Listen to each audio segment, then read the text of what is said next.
नमस्कार दोस्तों, defence news Hindi में आपका स्वागत है।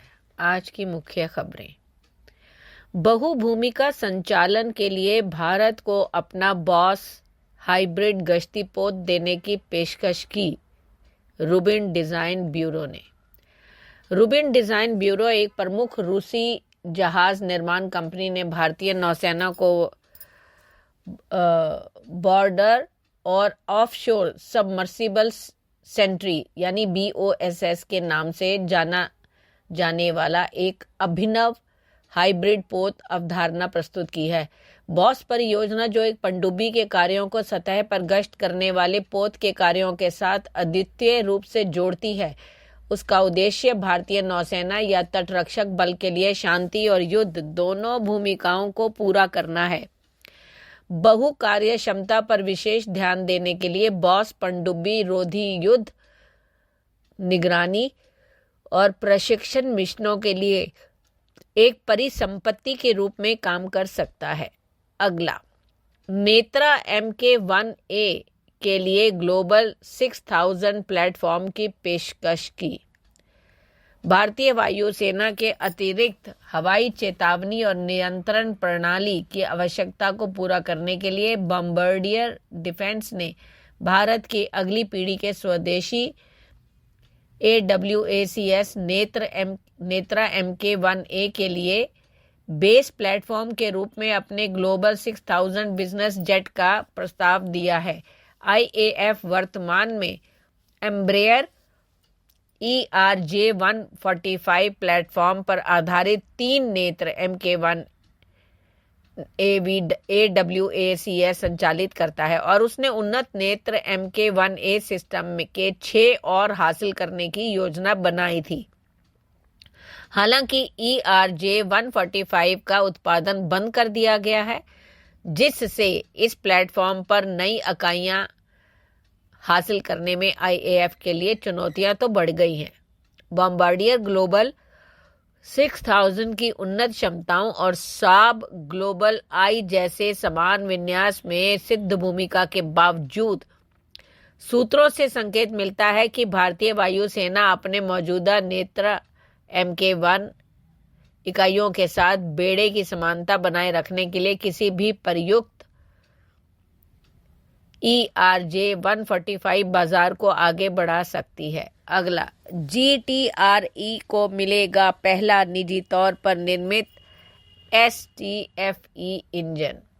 भारत की स्वदेशी रक्षा उत्पादन क्षमताओं को महत्वपूर्ण बढ़ावा देने के लिए DRDO की एक प्रमुख अनुसंधान एवं विकास शाखा गैस टरबाइन अनुसंधान प्रतिष्ठान यानी GTRE को 2026 की शुरुआत तक निजी क्षेत्र की कंपनी से छोटे टर्बोफैन इंजन यानी STFE का सीमित पैमाने पर उत्पादन मिलेगा। GTRE द्वारा विकसित 400 kilogram thrust class small turbofan engine विशेष रूप से सबसोनिक क्रूज मिसाइलों और UAV के लिए डिजाइन किया गया है। सबसोनिक क्रूज मिसाइल का उपयोग लंबी दूरी पर वॉरहेड पहुंचाने के लिए किया जाता है और वे पारंपरिक या परमाणु वॉरहेड ले जा सकते हैं। वे ध्वनि की गति से कम गति से उड़ते हैं, आमतौर पर लगभग 0.8 मैक, और इसी इंजन का उपयोग स्विफ्ट UAV पर खुफिया जानकारी जुटाने, निगरानी और टोही सहित विभिन्न भूमिकाओं में किया जाएगा। अगला, वार जोन में चीन पाक के लिए कैसे बड़ा चैलेंज साबित होगा भारत का नया सीक्रेट मिसाइल मिशन। अभी भारत ने लॉन्ग रेंज एंटीशिप मिसाइल का परीक्षण किया। इसने हाइपरसोनिक गति हासिल की। रेंज भी 1500 किलोमीटर से ज्यादा है। इंटरनेट पर चर्चा शुरू हो गई है कि ये हाइपरसोनिक है या नहीं। कुछ लोग पक्ष में खड़े हैं, कुछ लोग इस मिसाइल के हाइपरसोनिक होने पर सवाल उठा रहे हैं। ये चर्चा उन विद्वानों के लिए है जो किसी मिसाइल को कई तकनीकी स्तर पर आंकते हैं, लेकिन आम आदमी के लिए मिसाइल का मतलब क्या होता है, उसकी रेंज, उसकी स्पीड और उसकी तबाही, कितनी तबाही है। असली मजा तो अगले साल आएगा जब Bharat long duration hypersonic cruise missile का परीक्षण करेगा, जिसे प्रोजेक्ट विष्णु के तहत बनाया जा रहा है। अगला, दुनिया की 10 हाइपरसोनिक मिसाइलों में भारत का नया महाहथियार शामिल।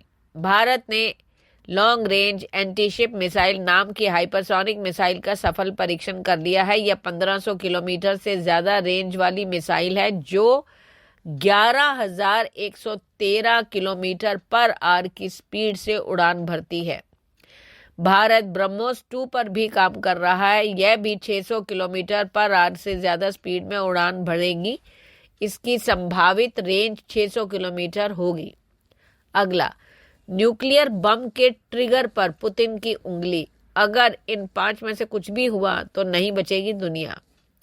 दुनिया में परमाणु हथियारों का सबसे बड़ा जखीरा रूस के पास है। परमाणु युद्ध की उसकी धमकियां जिस दिन हकीकत में बदली, पक्का है कि दुनिया तबाह हो जाएगी। शायद तबाही का वह दिन अब ज्यादा दूर भी नहीं है।